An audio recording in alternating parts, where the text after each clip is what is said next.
ارنستو چه گوارا در یک دقیقه. چه گوارا در سال 1928 در آرژانتین به دنیا آمد.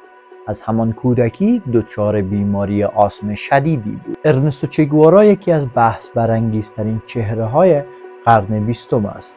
نه فقط یک پزشک یا یک انقلابی. چه عاشق مطالعه بود. سیاست، فلسفه، تاریخ و هر چیزی که باعث بشه او درک بهتری از دنیا پیدا کند.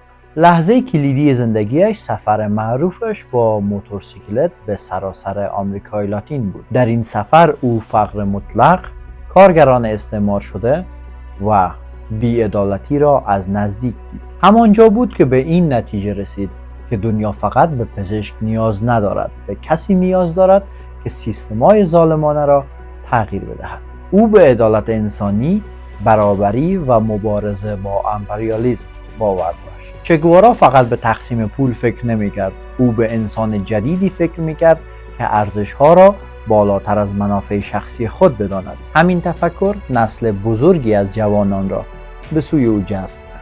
اما روش‌هایش خشن بود. او معتقد بود که تغییر بدون زور ممکن نیست. تفکری که هم برایش طرفدار ساخت، هم دشمن.